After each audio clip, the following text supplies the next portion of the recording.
What's up guys, I'm Phoenix Master 1 and welcome to my Forma building guide for this month's Hall of Forms featuring Radiant Dawn units like legendary Micaia, Brave Soren, Lucia, and Geoffrey. We're going to be having skills up to the New Year's banner, which means that a lot of really powerful skills like Ice Lock, Wily Fighter, Speed Taker, Pulse Up Ploy, Lookout Force, and Higher Count are available now, and a lot of the units that are present in this Hall of Forms are going to be able to make use of it.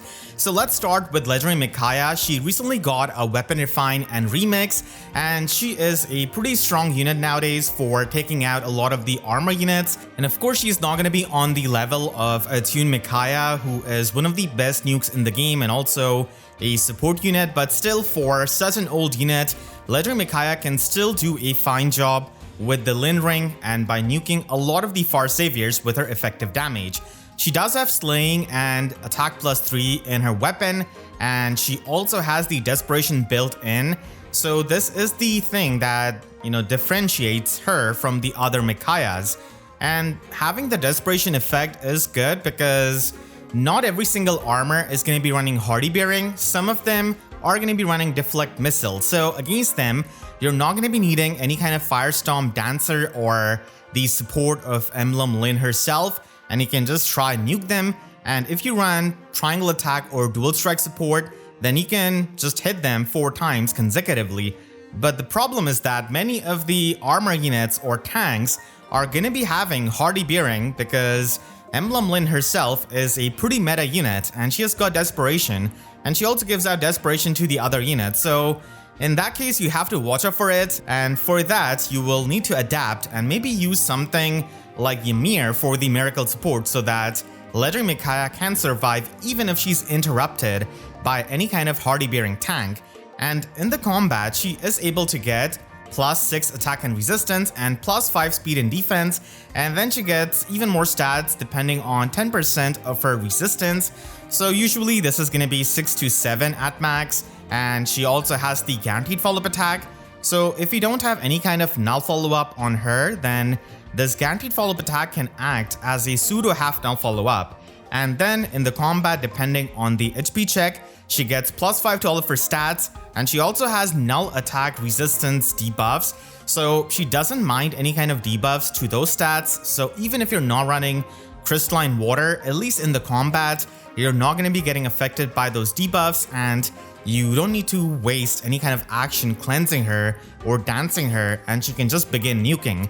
She has got the true damage based on 20% of her resistance, which is extremely important for a nuke like her, and you should be trying to stack up as much true damage as you possibly can on this Micaia. Stack up as much attack as you can because taking out a lot of the meta and top tier Far Saviors like Attuned Hector, Nidhogre, newer Nidhogre is going to be pretty annoying. So you need all of the power that you can possibly get, and then she also has the 50% damage reduction piercing passively on her hits. So not having to rely on her other skills or any kind of special for the piercing is pretty nice. So this Weapon Refine is good, and then she has got a remix to Prescience. This wasn't really all that good of a skill before, but now it's pretty nice. So you're able to debuff the foes for Sabotage, Panic, and the -7 Omni Chill debuffs, and the foes in 2 spaces of them. So Sabotage effect is good along with the effect of the skill itself, and Panic can also help because a lot of units nowadays just have auto built-in buffs that they are going to be having at start of the turn, and then they give that to their allies as well. But I mean, some of the units like Attuned Hector already have null panic, so your panic might not be doing too much. And in the combat, you're going to be inflicting -5 attack speed and resistance debuff. She does have speed resistance Sabotage plus because she does count the highest total buffs on those stats, so she can get pretty fast because of this. And she's not really all that fast at base, but because of all of these debuffs, she can actually get surprisingly fast, especially at like higher or max investment. And she gets a ton of resistance debuffs on the enemies, which can help her nuke better. She also has 30% pierceable damage reduction, which doesn't really mean much nowadays. And then she has got Null Guard. So this is also another thing that she has got over Attune Micaia, where she has got access to Pulse Deploy, Null Guard, and also the fact that her Desperation may prove to be helpful sometimes. So again, not as insane as Attune Micaia, but at least it is something to compete with herself. And this kind of null guard is really good for triggering high cooldown specials and even low cooldown specials on your second hit in the desperation effect. But still, Legendary Micaia is going to be a pick that you can do if you hate facing Nidhoggers and attuned Hectors and stuff like that.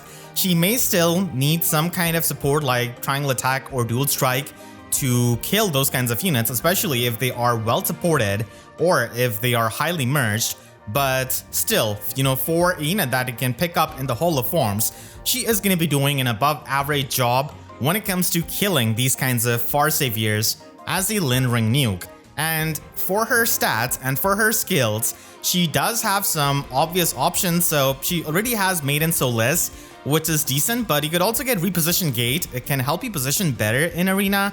And speaking of Arena usage, Flare is going to be the special of choice for the scoring. Unfortunately, Frost Moon is not going to be available in this Hall of Forms. Otherwise, I would have recommended that for the Arena usage.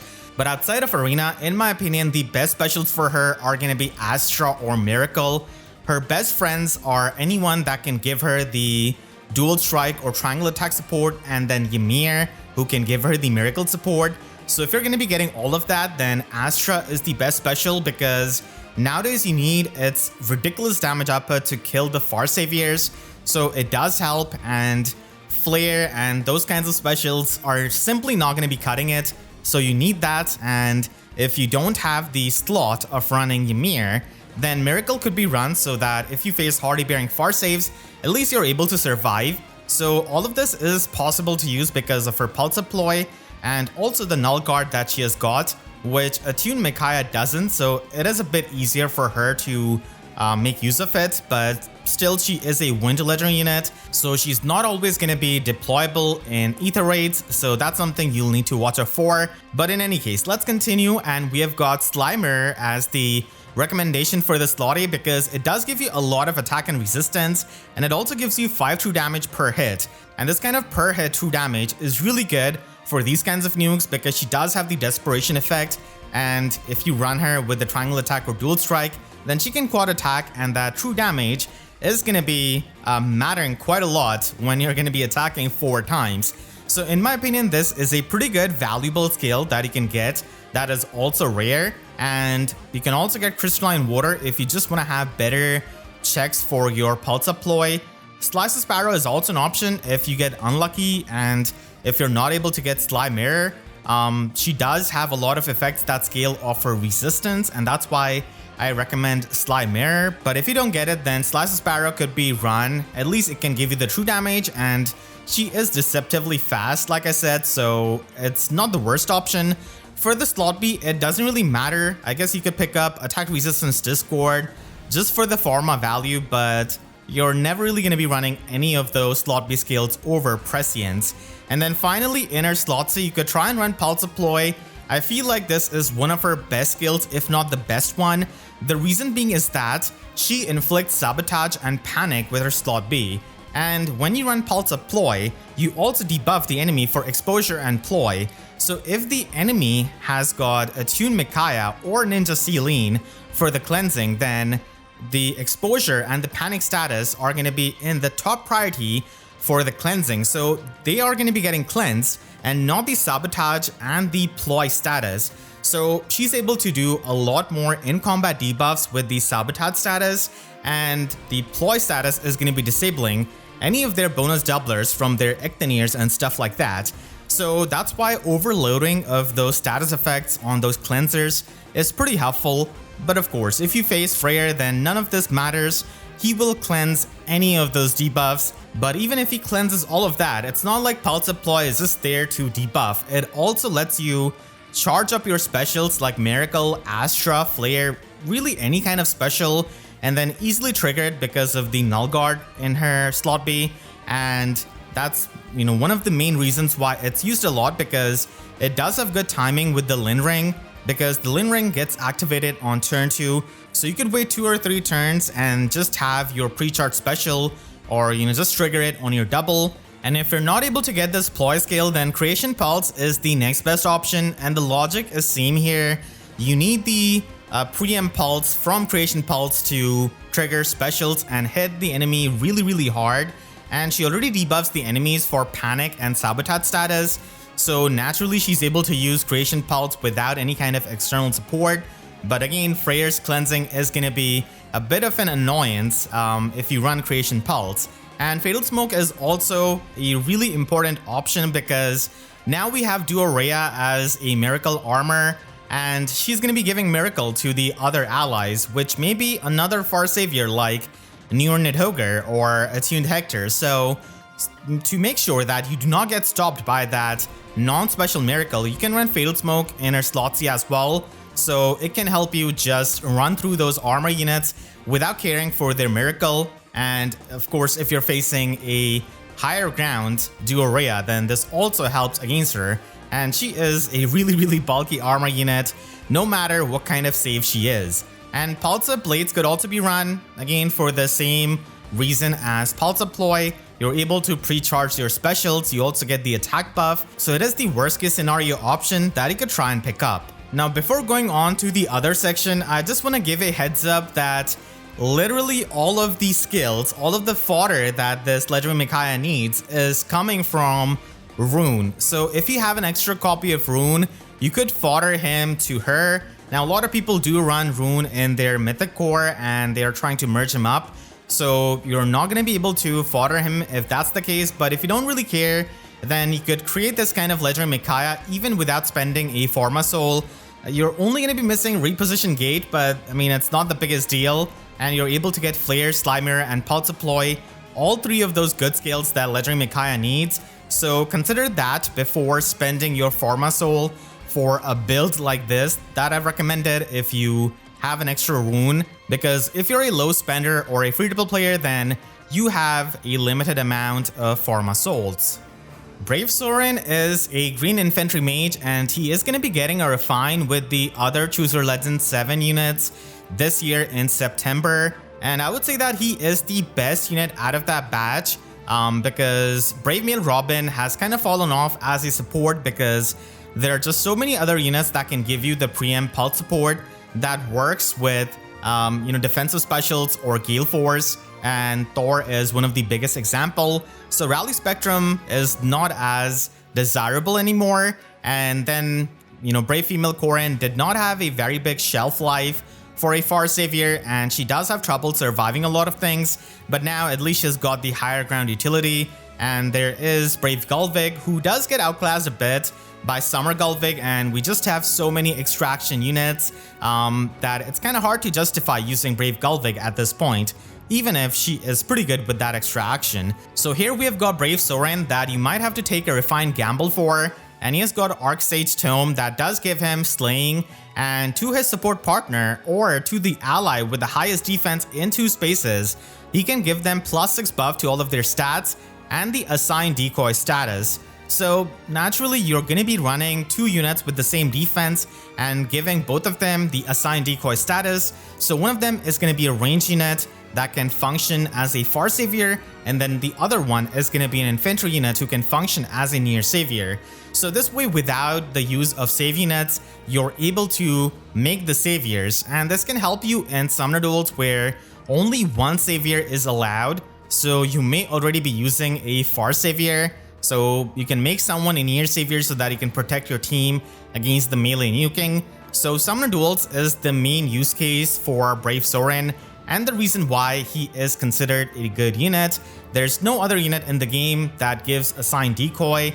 Yes, there is Larathar, who inflicts the Force assigned decoy on his foes, but he is more of a reason why Brave Soren has a bit of trouble now, because Larathar can just mess up with the whole assigned decoy strategy, and there's also a lot of other strategies that you can try and use, because the infantry units might not be the bulkiest compared to the armor units that have skills like Shield Fighter, the Wily Fighter, Slick Fighter, and also the Twin Save skills, which can also help them.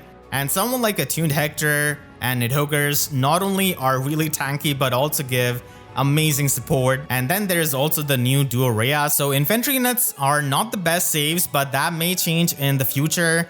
So Brave Soren support can be as good as the units that are in your barracks, so you will need to keep up with those kinds of bulky units, because if you don't have them, then the Sign Decoy may not really do too much for you. And for the combat of himself, he is able to get +5 and the highest buff on the 3 space allies in his combat, so he's able to get some extra stats. And then he has got Dragon Wall built in, which does give him the pierceable damage reduction, but also has the AoE damage reduction, which can help with his high visible resistance. But still, this weapon is a bit lackluster when it comes to his own combat, so I hope that they can improve upon that in his refine. He's not going to be getting a remix though to his rare talent, but still, it's still a really good slotty skill, because it's giving him +7 to all of his stats, and also gives him the Null Hexblade, which may not matter as much, but against the Dragon Far Saviors like maybe Du or Rhea, it is going to be mattering, as they're not going to be able to hit your low defense with the Hexblade damage or the adaptive damage. So it does help in that matchup if you're going to be using Soren for the combat. And then he has got the in-combat resistance check. So if he has got 1 or more resistance than the foe, then he's able to get Null Guard, which is amazing for triggering specials, and he doesn't have to run any kind of tempo skill. And if he has got 10 or more resistance, then he's able to get the Brave effect in the player phase, or if he's facing any kind of ranged foe, in the enemy phase. So getting the Brave effect out of his slotty skill is always going to be useful, and Brave Soren can just try and finish off the units that, his allies have tanked. So he can do the role of cleanup unit a lot better if he gets a good combat weapon refine. And the Brave effect and Null Guard being present in a slotty skill is a really good combination, because it can free him up from running certain supports or certain skills, and he could try and just double down on his support. So while I would say that Legendary Micaia right now is the best unit out of this Hall of Forms to be obtained, this may change depending on how he gets his weapon refine, because he may age better if he gets a really good weapon refine. And Legendary Micaia already faces competition from Attuned Micaia, but there's no other unit in the game that can give out the Assigned Decoy status. I mean, at least until we get Emblem Soren, I think, but that's gonna be, in distant future, because that's a bracelet and not an emblem ring, so I'm not sure how fast they're gonna be doing that. So you could try and pick him up and hope that he gets a good refine. For his special, you could try and get Ruptured Sky for the Forma value, because he already has Flare, the Mage special. Unfortunately, again, Frost Moon is not going to be available. I mean, it's not the best option for him because of his Brave attack, as he's never going to be getting the special jump out of it or the pre-impulse. But still, I mean, the piercing from it and the scaling based on his resistance is still nice. And for his assist, you could run Harsh Command, because many times your allies may get panicked or debuffed, and they are the tank units most likely. So just, getting rid of that with the Harsh Command is helpful when he is going to be giving them the full visible buffs with his weapon. And then for the slotty, it doesn't really matter much in my opinion, because you're still going to be running rare talent. Crystalline Water or Slimer could be an option, I guess, just for fun. But there's nothing that can give you the Null Guard and Brave effect at the same time in a same skill. And then for the slot B, he actually has a couple of options. So now in this Hall of Forms, we do have Attack Resistance Discord. So this is a really great skill for a unit like him, because not only it lets him double down on his support and debuff the foes while supporting his safe tanks, because he's going to be debuffing them for the attack and the Discord status, but it also lets him get the true damage based on 15% of his resistance. So that is really good, because that's the per hit true damage. So with the Brave hits, that's amazing, because he doesn't have any kind of true damage in his weapon, which I hope he gets in his refine, but still, stacking up more true damage is never going to be bad. So that's why this skill is killing 2 birds with a stone, because you get to support and you get to make Soren powerful himself. Resonance is also an option if you want to get some piercing, because you're going to be missing out on magical null follow-up, which in my opinion isn't really all that good on him. If you really want piercing, then Resonance is superior, because Resonance also can give you up to 12 true damage. So again, true damage is quite important with the Brave hits. And if you don't get any of these skills, then Speed Resistance Discord could also be an option. I mean, the resistance debuffs are going to be more relevant for him, but the speed debuffs may be more relevant for his allies. And then finally, Lagu's Friend could also be an option if you just want to make him a bit more bulky, but this only gives you the piercing on your special triggers and only gives you the true damage on your special triggers. And it also limits your special options because you're not going to be able to run Flare with this. You will have to run Frost Moon or Glacies if you're running this skill because it needs a 3 cooldown offensive special. Lagu's Friend, however, does give you the full piercing, just like Frost Moon. So if you're not able to get that special for your absolute endgame Brave Soren, then I guess this could help if you really want it. But I do think that the other skills which I've mentioned before this are going to be a bit better with his playstyle. And then we have got Slotsy, which also has a couple of options. So Firm Canto Curb is going to be the main one for summoner duels because it's kind of a rare skill and it's hard to slot many times, even with the infantry unit. So Soren is going to be able to easily run it, and this can help you against many of the newer Satyrs, against Mortis and stuff like that. But if you already have this on him, or if you're satisfied with the version 3 Canto Control, then you could just get Pulse of Ploy. So just like legendary Micaia, this also helps him pre-charge his high cooldown special, and if you end up running something like Glacies or Frost Moon, then this does help you quite a lot. And he's also able to overload the opposing attuned Micaias by inflicting even more debuffs on his enemies. Breath of Life 4 is going to be an option not for him, but for his safe tanking and tank allies, so they can get the healing and they can run something else in their Slotsy instead of running Breath of Life themselves. And Ploy is again a very good option using his high resistance, so the attack resistance version could also be run if you get unlucky and if you're not able to get the other skills. And then finally, Fatal Smoke is going to be an option because a lot of miracle effects, and if you're using Soren offensively, then this is a skill that can help you with the lingering nuking. Just like with legendary Micaia, I also want to give you a heads up because Athos is the main unit that gives him all of his fodder that he needs, and Frost Moon and Attack Resistance Discord, and also Pulse of Ploy. So if you have an extra Athos, you may not need to spend a Forma Soul on him. So in this batch, there are units that literally want an entire kit of a unit. So I guess I'm going to be giving a heads up in case you have an extra copy. So you could just do that instead of spending a Forma Soul. But of course, if you want the other premium skills, then you could try and grab them. Lucia is a sword infantry unit who was a best sword infantry unit when she came out for a while because there was no one like her, and she was extremely unique because all of her effects. But then we just got a lot of skills that pierce the damage reduction without requiring a special trigger, like physical null follow-up, magical null follow-up, and stuff like that. And now we do have units that can counter shield fighter like Valentine Edelgard and legendary Ira. And we do see this kind of one-sided parity where you can try and trigger your specials, but then you disable the enemy special. So it makes Lucia's whole niche not really all that unique anymore. So she's got Queen's Blade, which does give her +3 attack. She doesn't need Slaying because she's not going to be triggering any of her specials. And then she's going to be getting +5 to all of her stats, which doesn't cut it nowadays. Even back then, there were other sword infantry units that got more stats in the combat compared to her, but still, her effects carried her at the time, but now it, just doesn't cut it. Like I said, she does get true damage based on 20% of her speed, which is good for the damage output, and then she gets 30% damage reduction, which is pierceable.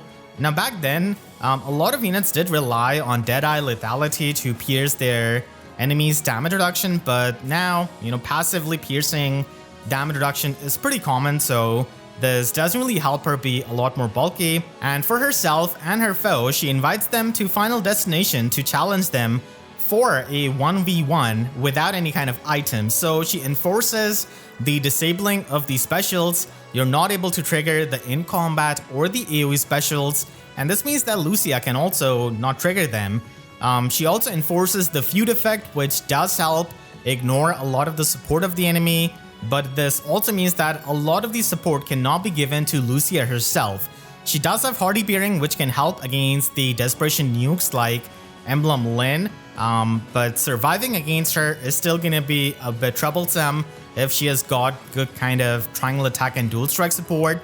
You also disable the defensive terrain, which is quite unique still, and there are not a lot of units who can do this, but keep in mind that this is not going to be disabling any kind of Divine Vein.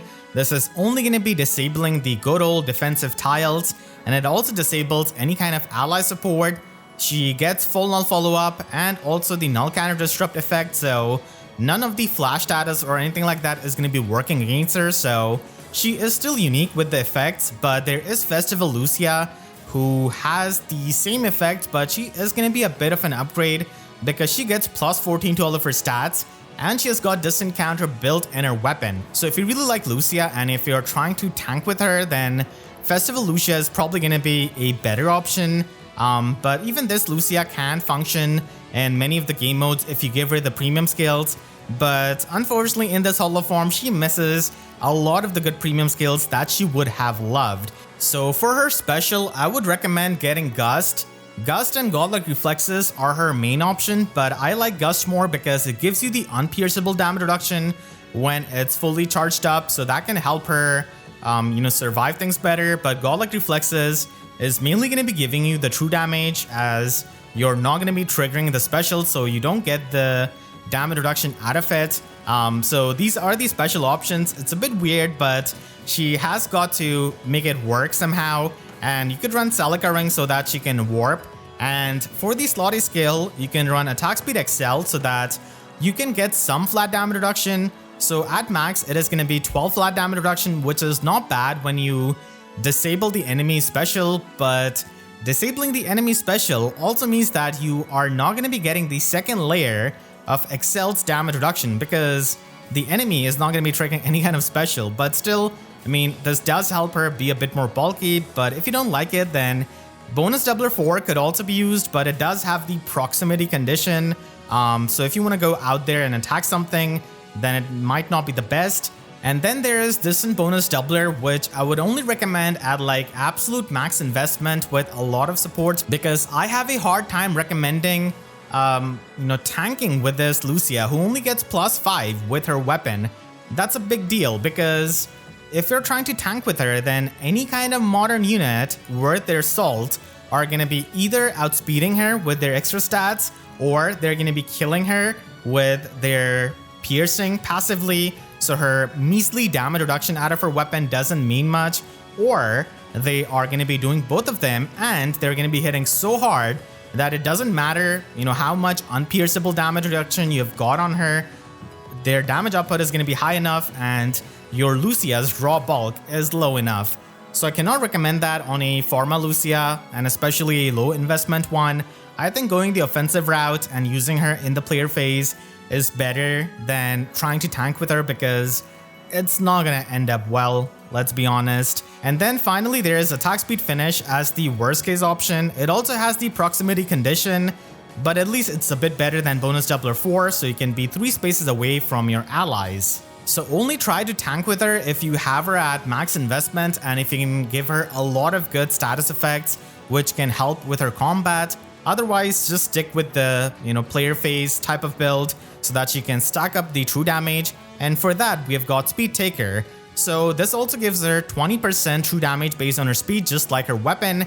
And this way she's able to get better damage output. And the Great Talent also helps her stack more speed. So she's not the fastest with the plus 5 with her weapon, and that's why the Great Talent can be really useful.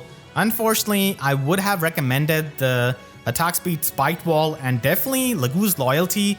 Lagu's Loyalty would have been a really good skill for her if you're trying to tank, but unfortunately it's not there.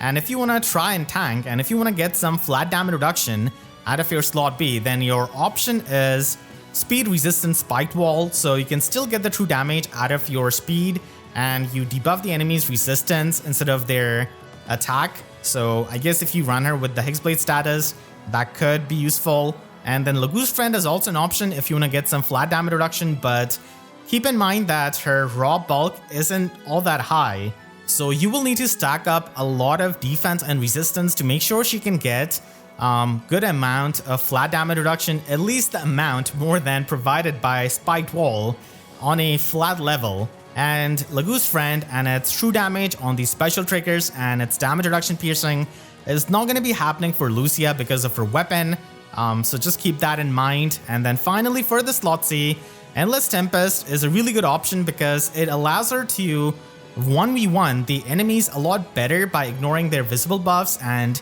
she gets the +1 movement for herself. So with the Celica ring, she can have a lot more movement options and can just go in offensively in the player phase. So I do like it for this kind of approach that we're taking. And the other option is going to be inside attack speed, which can help her get even more speed, which is something that she really needs. So that's also an option. And Fatal Smoke can help you against Marnies, where you might be using her in Arena Assault, and practically in every match there is going to be a Marnie. So her disabling the specials and then disabling her Miracle can be useful. Just like with the previous 2 units from this batch, I also want to give a heads up. So if you have an extra Legendary Ira, which may be possible because she's going to be showing up in a Hero Rises banner next month, and you can try and spark her and summon her. So you could give her the entire of her fodder and she's going to be functioning the same as she does with this build. In fact, it is going to be a bit better because Brutal Tempest is kind of preferred over Endless Tempest because of its Canto.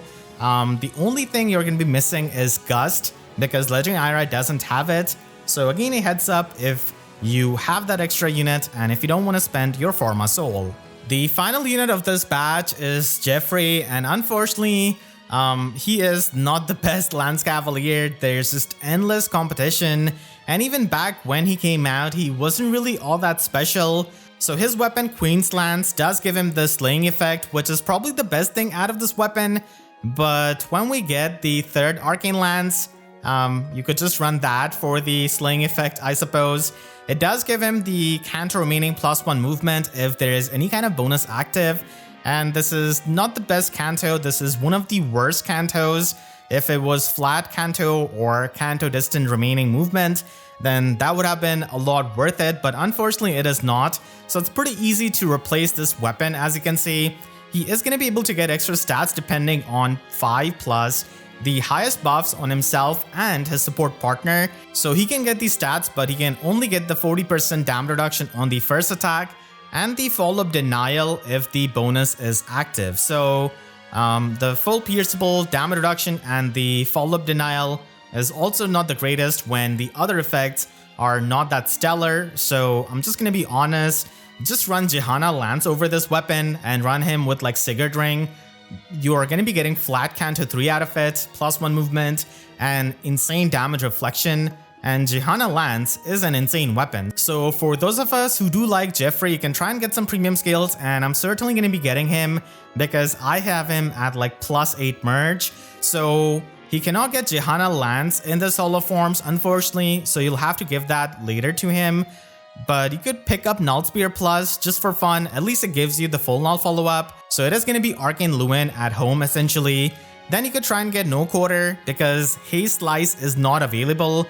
And I would have probably said to get Haze Slice for him so that he can survive better. But right now, piercing the damage reduction with No Quarter is something you'll need to do. And you could run the Sigurd Ring so that he could get the +1 movement and also the better Canto, which his weapon does not give him.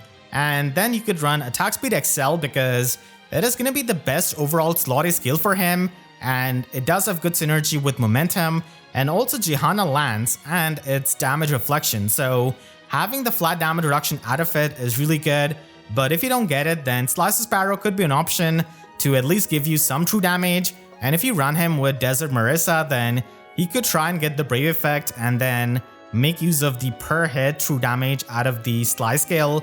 And then for the slot B, I would say that Momentum is the best option, and if you run his Queen's Lance, then he could immediately trigger No Quarter and get the true damage out of this skill, which he does lack in his weapon. And with Jehana Lance, it also helps him a lot because you're going to be having the true damage and the special trigger on your first attack, and then on the second hit, you're going to be reflecting back the damage. So it does help you a lot when it comes to killing the enemies. For slot C, you can get inside attack speed because it can give you more offensive stats, and it can also provide you with the buffs that can activate the effects out of his preferred weapon that need a bonus effect. So it can help with that, but if you're running him with Johanna Lance, then the visible buffs of inside attack speed is going to be a bit redundant, so you could instead just get Shadow Shift, which is going to be a bit better with that weapon, or even Fatal Smoke for ignoring the miracle as you reflect back the damage and try and kill the enemy. And if you still want to keep his preferred weapon, then I guess Oddspeed Wave is also an option, as it can give you the full null follow-up, which is kind of hard to get on these Cavaliers with their other skills. The next month, we're going to be getting an Awakening Holoforms, and these are all of the potential candidates. There are definitely a lot of options for red, blue, and green, and if they change the schedule last minute, which they have done before, then Legendary Chrom or Legendary Lucina could be possible. I would just love Legendary Lucina to be in the Holoforms, honestly, but the most likely candidates are going to be these in my opinion. So I think that Naga is going to be having the best option because she does have a scheduled rerun in March. So it would make sense that she is in the Holoforms because Dragon units have gotten some new tools like Barricade, which she can really appreciate. And then Legendary Male Robin could also happen because he's also scheduled for March. But, you know, it's not as likely as Naga because he is a lot more of a recent Legendary unit. And as we saw before, they didn't really give us Legendary Ninian or Legendary Elincia in these Holoforms.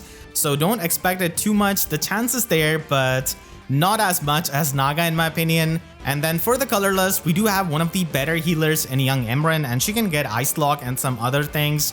So that can also give you value. And then Young Male Robin could also happen in the red color. He is Robin, and we can have two alts of the same character in a Holoforms, as we saw with Maria's in the Arcanea Holoforms.